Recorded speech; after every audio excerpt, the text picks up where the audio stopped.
I think there's a lot to like about this model. And I think at the end of the day, both of these conferences are going to have to come to a common ground because if they can't do that, there's a chance that, we could be in for a disaster where college football is just overtaken and the sport is just dominant at large.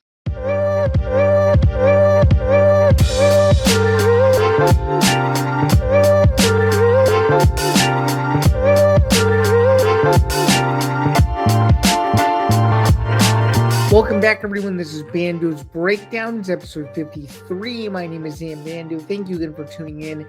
It is the mid to late portion of the month of July, so hope you all are hanging in there post the 4th and everything that's going on in the world and also in the world of sports. So thanks again for joining me here this afternoon, wherever you may be, whether you were on the American side of the world or the other side of the world, depending on what time it is for you. Thanks again for taking some time out. And before we get started, just wanted to quickly remind you guys to please be sure to like, follow, and subscribe to the Empty the Bench Podcast Network. You can do so here, youtube.com/GDP Network. And that was I'm sorry again for those on the video only side, youtube.com/GDP Network. You can also listen to Bando's Breakdowns wherever you get your podcasts, whether it's Apple Podcasts, Spotify, Acast, and so much more. It is on all of those channels. Then, of course, just as a quick reminder, too, for those of you who have never seen me before, my name is Zain Band. I'm a sports journalist and ETV Network co-host. Currently do work for MMA Knockout and Sports Illustrated, the newest addition to the newly launched Dallas Wings site as a staff writer where they're also doing stuff for fieldlevelmedia.com and, of course, all your college needs over at the Sporting News, primarily taking care of the Big Ten as well. So just something to bear in mind there. If you want to read all my written work, those are all the places to do so. But if you want shows and shows only in my raw, unfiltered self, this is where you come to find all of that. So just figured we'd get that out of the way. So thanks again for the little banter here. We're going to get into the show itself now, which I'm very excited to get into because it's going to be a great show this week. We have a lot going on for it. And with all that being said, I'm looking forward to getting into it. So let's get started here. So Zan's overview, what we're going to be talking about, it's a mix of everything today. We've got combat sports stuff, some newer combat sports news to go over today. We've got some stuff on the college football playoff. We have some news on Sauce Gardner and his contract with the Jets, which is mind-boggling considering where the Jets are as a franchise at present. Let's see. There's also what else is there? There's also some news and notes regarding Major League Baseball. There's been some other rumblings just across the sports world, so we'll try to get into it as best we can here. So let's get started here. So the Trump UFC White House card update. It's a pretty big one. Conor McGregor reportedly back in the testing pool, according to BKFC head David Feldman in an interview with Ariel Helwani on his DAZN show that he does with Adi. I don't remember his full name, but essentially, McGregor's back in. He wants to fight on the White House card, according to Feldman, and he wants one more MMA fight, and he'll consider competing in bare knuckle. So there's that. And then there's the whole leaked pictures with Banks, which we're not really going to get into. The MMA Outsiders, we did get into it. I'm just going to talk strictly about whether or not I think he fights on this White House card. I don't think he should, per se. I think he's done. I think he's been done for a while. For full context, I was at his last MMA fight 4+ years ago against Dustin Poirier in Vegas when he broke his shin. And he didn't look good in that fight. He hasn't looked good in years, man. He hasn't won a fight in over 5 years now. I was the biggest fan of him coming back when it looked like he was going to fight Michael Chandler. And now that it looks as if the fight's dead, or maybe it isn't dead, regardless of whatever the case is, I don't know. But what I do know is this: the money that they would make from him coming back to fight would be exuberant. It would be the most money they've ever made on a single card. If you pair him on the card, if you get John Jones on the card. I mean, Dana said it himself. He said it on the McAfee show the other day. It's going to be the spear on steroids, which I believe him. I believe him. I think if you do as big of a card as he's teasing they might do on the South One, I think there's a couple of options at play. So I'm just going to go through what I think the ideal main card is going to be. So to me, the main event is obvious. I think you do John Jones, Tom Aspinall. I'm not disputing the legal ramifications against Jones. I'm not at all, but there's going to be some way he's going to get out of it. Like he's gotten out of almost everything else he's gotten himself into. So bank on Jones Aspinall for the heavyweight championship in the main event. I don't see it any other way. I think the co-main event is relegated to McGregor, unfortunately. Even though I just said a second ago, I don't think he fights on this card. I just think it's too. I think it's too lucrative for him not to fight, and I think money is unfortunately going to trump everything. So I think there's that fight. I'm going to go bold and say I think Ilya versus Islam happens on this card too. I understand you're like Zain. It's not American. They're two international fighters. Yeah, I know. But we're talking about stars and star power. You have those four fighters I just mentioned to top the card. You already have an exuberantly all-time card. And I'm sorry I keep using the word exuberant. I should probably say more so that you have an unbelievable all-time card that no one will ever forget. So that's the third fight on the card. Then the fourth fight on the card, I think, is one that should have happened a long time ago. I think it's going to be Colby Covington versus Ian Gary. That's what I think. I think that's a fight that needs to happen. The White House is the perfect place to do it. Covington loves the president. I don't see why Ian Gary wouldn't turn that down. So that's fight number 4. And then finally, fight number 5. And this one is where I think it's really tough to do, but I think you do Bo Nickel. I think you do Bo Nickel to open the show. And I think you give him someone who's also a fan favorite. So I'm going to say I'm just looking at the middleweight rankings here. Let's see what an intriguing matchup would be from a rankings standpoint. Although Nickel just got knocked out by DeRitter, I was there in Iowa. He didn't look very good. But let's take a look at the middleweight division here just really quick. Obviously, the champion is Duplessis. He's fighting in Chicago next month. So I don't know. I'd see Bo Nickel. I'd see Bo Nickel versus the winner of, man. You could do an interesting one. You could do the winner of the Cannonier fight that's coming up. You could do that. You could do the winner of this Brendan Allen fight against Vittori. That would be interesting. Or you could give him an unranked guy. I just know that Bo Nickel opening the main card would make a lot of sense. And then I don't even know about the prelims at this point, but I'm sure you do some fun fights on there. I'm sure Derek Lewis could headline the prelims, although they would probably put him on the main card. He might do a 6-fight main card for that card, although the UFC never really likes to do those unless it's a fight night. But if this is a pay-per-view, it has to be 5 fights, and I just gave you 5 fights.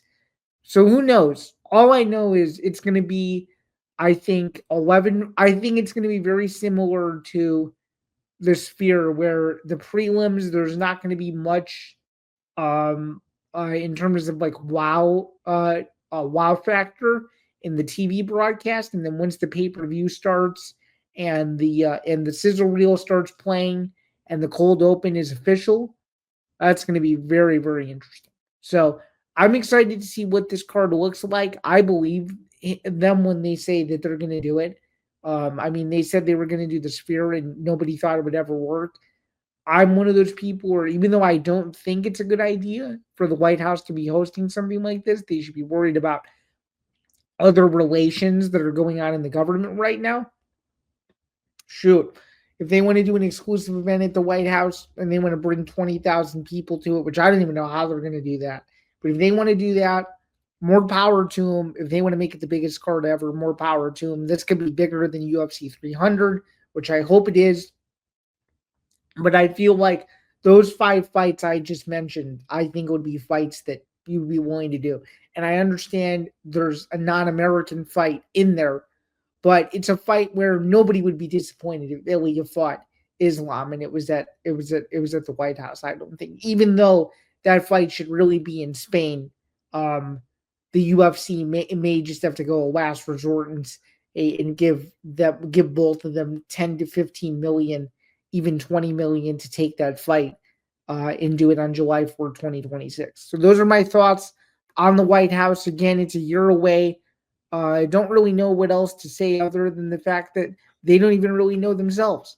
So yeah, I would say that would be would say that would probably be the one that would make the most sense to me is July 4th, 2026, a variation of those five fights. So just something to bear in mind there. So there's that. Let's move on to some college football. This is more towards the realm of the SEC, but I figured I would mention it because it's in the news, because SEC media days are currently going on.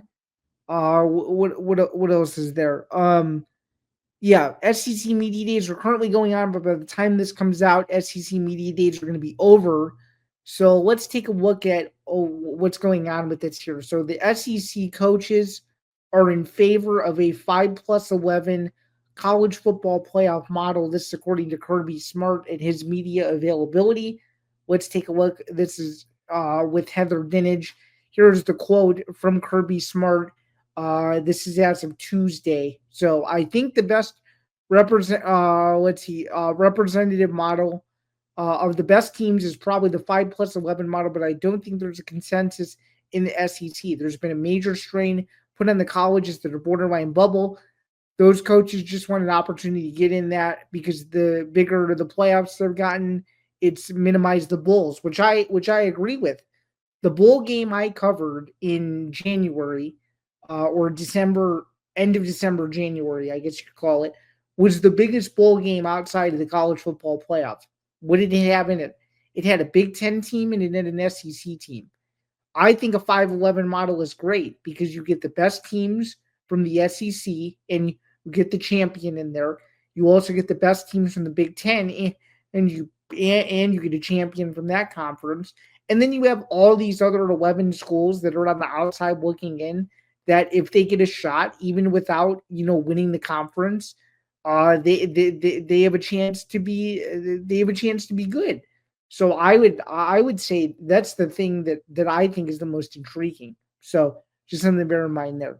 So he continues on and he says, you're sitting in a mid-tier SEC program and you need to have a reason for your fan base to be excited. I agree. I would say the same thing about the Big Ten. This is why I think, and this is off the 5-11 model for just a second, but this is why I think a Big Ten SEC yearly challenge would be phenomenal. You'd get the best teams playing the best teams in playoff previews in week 1 or week 2 to see where these teams really are, a la Ohio State versus Texas in the first game of the season on Big Noon Kickoff in Columbus, Ohio. I mean, what gets better than that? I mean, really, what gets better than Arch Manning versus the defending national champion Ohio State Buckeyes? Why can't we do the same thing for the entire conference and put both of them together for a one weekend invitational? I don't know, but I think it's a brilliant, brilliant idea. We do, and I think it diversifies it because everybody loves conference games and whatever. Everybody's intrigued by them, and everybody's interested. But at the same time, though, it's like, are we? It's like, are we really going? Are we really going into this saying, hey, like we want to be generic or we want to be the same? I think the answer is no. I think these coaches want transparency, they want balance, but they also want the best teams in there.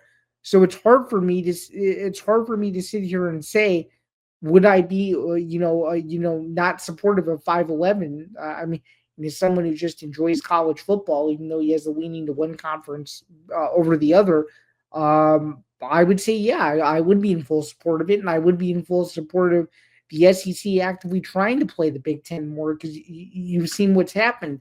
The Big Ten has given the SEC a run for its money. The Big Ten has won the last 2 national championships. Illinois won 10 games, and to win their 10th game, they had to beat South Carolina. You look at it, you look at a team like Ohio State who knocked off Tennessee in the postseason.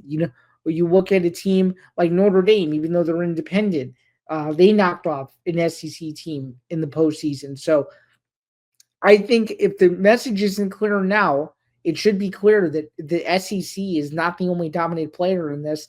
It's the Big Ten and the SEC. And I would say there's about 14 combined teams from both conferences that are really, really good. And I think that's what really helps the cause. So I shoot. Wayne Kiffin even said, he goes, I had a coach that played Clemson last year and say, put Clemson on my schedule every week compared to playing SEC teams. Can you really blame Kiffin for saying that? No, I think there's a clear reason for saying that, because they know that they're going to get, tough competition outside of their own league every single week. And he's not admitting that Clemson's a breather, but he's saying, do we really want to worry about playing the likes of Alabama and, Texas every other week, essentially? And not have some games where we feel like, okay, we're confident that we can win this one. And that's why you're seeing in the Big Ten some of these teams, like in Illinois, for example, like in Indiana, for example. Well, this one isn't really Illinois' fault because it's their Big Ten schedule. But when you look at Indiana, they're going away from playing these major power schools like Virginia and stuff for no other reason than I don't even know what. People are calling them scared. Then you look at Illinois' schedule, and people are talking about how, Illinois is this year's Indiana. I'm here to tell you guys right now, and people who know me and who know me well, and people who know the Illinois sphere well, nobody in Champaign is saying that Illinois is this year's Indiana. They have an entirely different identity. 16 of 22 starters back. Luke Altmaier is back at quarterback. Brett Bielema has his guys rolling. Do they have an easier schedule on paper?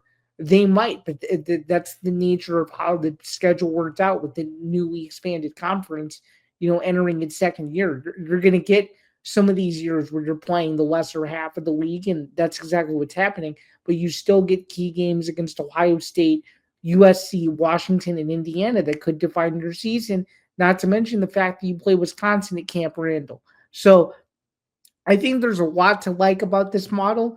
And I think at the end of the day, both of these conferences are going to have to come to a common ground, because if they can't do that, there's a chance that, we could be in for a disaster where college football is just overtaken and the sport is just dominant at large. So that's all I have on that. Sorry, I went a little bit longer, but I figured I would get that out of the way too. Let's talk about the NFL now and Sauce Gardner's contract. So there's not a whole lot to this other than the fact that Sauce Gardner is getting paid.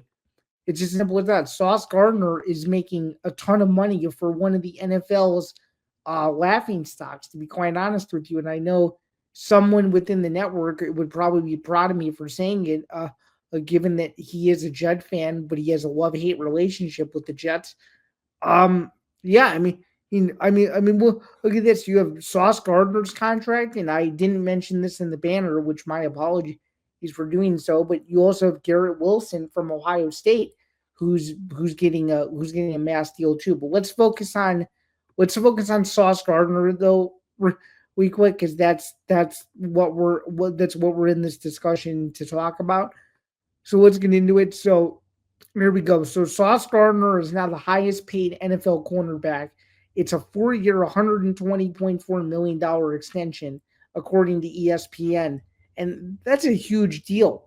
That's a huge deal. So let's get into it. Let's get into this. So Sauce Gardner has 2 years remaining on his rookie contract, including a 5th-year option, which is $20.2 million guaranteed. He's getting paid. Gardner becomes the first Jets player since linebacker C.J. Mosley to be the highest paid in the league at his respective position. In 2019, Mosley signed a 5-year, $85 million contract as a free agent. His $17 million a year average held the top spot among off-ball linebackers for 4 months. Gardner, 24, made it clear at a recent minicamp availability that he wanted to remain with the Jets long term. And good for him. It's clear that he believes in the franchise, and if he didn't, he wouldn't be in New York. He wouldn't be in New York. It's as simple as that.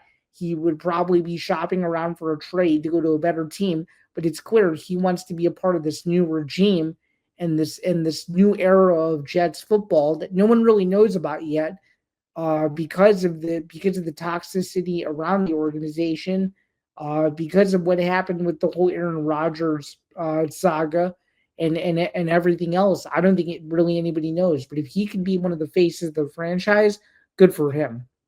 That's 100% for sure. Let's talk about some baseball now. There's some controversy going on in the midst of All Star Week, which is going to come to a halt by the time this is over. So let's talk about this. Institutionalized collusion is what we're calling it, and I said coalition to make it a little easier, but here's the quote: "A cap is not about any partnership.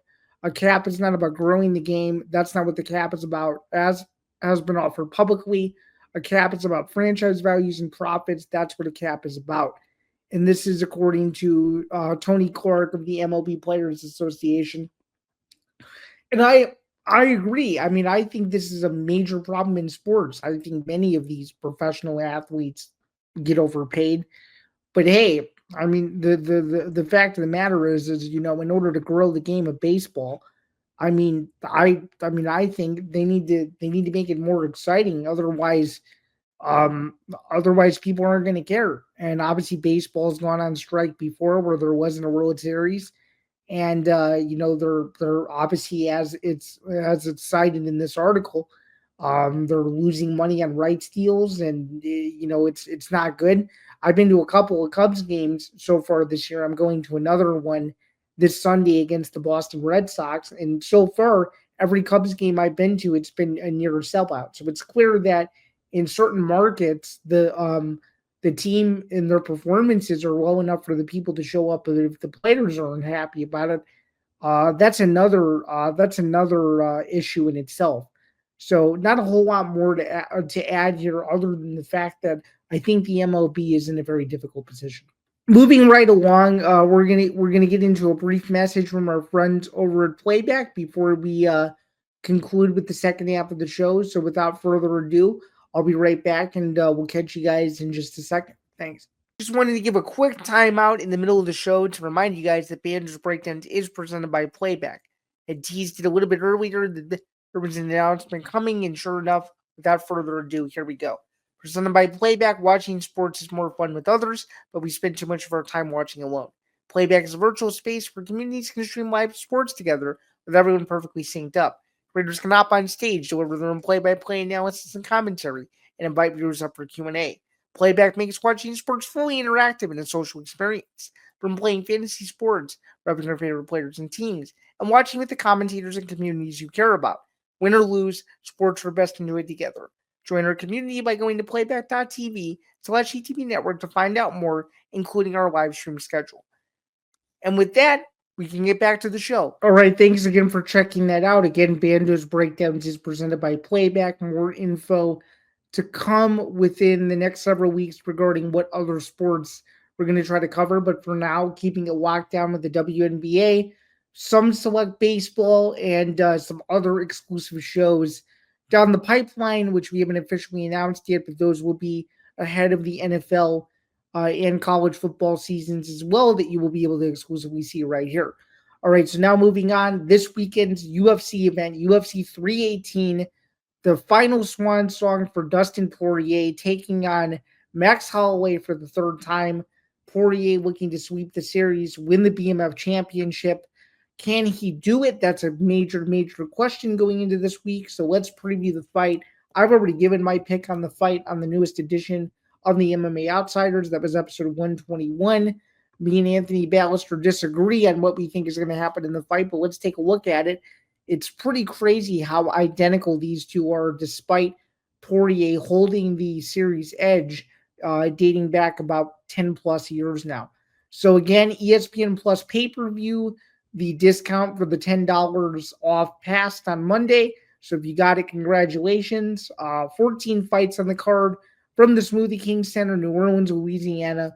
Main event of the evening for the BMF Championship. Holloway representing the red corner at 26-8 out of Hawaii, and is the BMF champion. Obviously, Dustin the Diamond Poirier back in the octagon again. First time since his loss at UFC 302 versus Islam Makhachev. He's sitting at 30-9 overall. That was his last shot to try to win a UFC undisputed title. He was previously the interim champion by defeating Holloway back in April of 2019. His struggled is, let's see, 2-2 over his last four.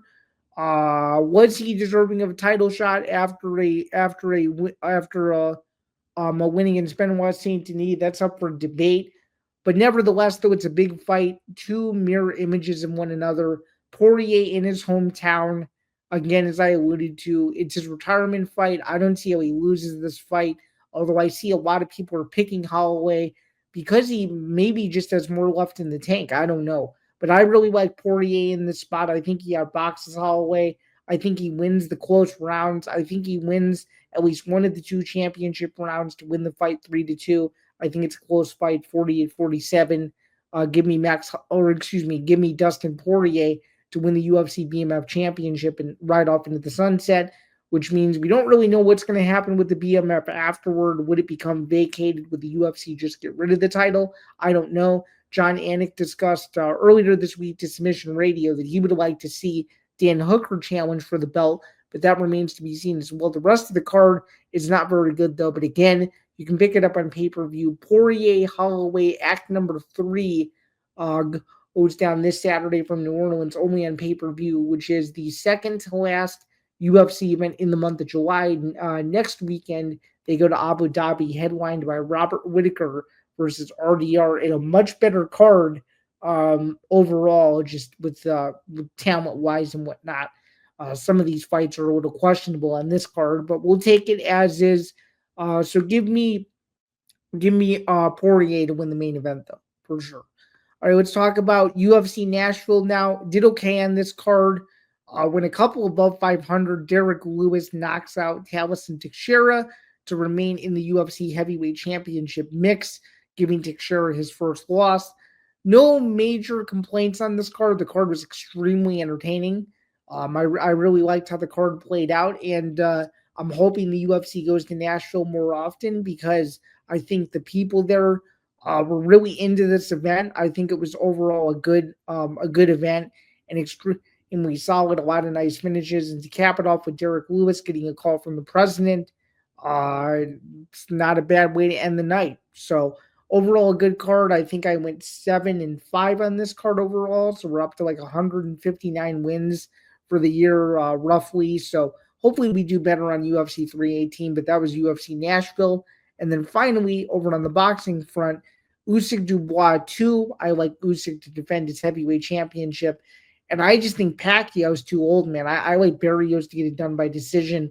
I know it's not a popular pick. I know a lot of people are picking Pacquiao to win this fight, but I just think at 40 plus years old, is he really in the mindset to fight anymore? I don't know, but Floyd Mayweather will be there, so that might spark some motivation to perform well, but who knows? Usyk Dubois is the better fight. If you were to pick one to purchase, that's the one to buy. Usyk Dubois during the day, Pacquiao Barrios at night. And then finally, to round out the show, which is I guess a really funny blooper, and that is Steve Sarkisian at SEC Media Day walking out instead of to the Texas fight song, it's to the Texas A&M fight song. So very, very bizarre stuff from whoever was running the audio channels there. I'm sure they got yelled at for that. But I just think it's funny. I think it adds heat to the end of the year rivalry, which was reignited last season in a great game in College Station. So hopefully this year's version will be even better. But I just thought this was funny. I thought I would bring it out and just get a brief laugh out of it. If you haven't checked it out, it's all over social media. It's not really worth playing in terms of an audio bit, which I don't have because Sark doesn't laugh about it. It was kind of awkward, to be quite honest with you. I don't know why he didn't laugh about it or refused to go up on stage while his team's his rivals, if you will, fight song was playing, but he did it anyway, and it seems like he was a good sport about it. So just figured I would throw that in there as a little nugget. And then finally, really quick, we don't really need to spend too much time on this, guys. I don't think Nick Saban's coming back to college football. I know that there's a ton of rumblings out there, tons of links.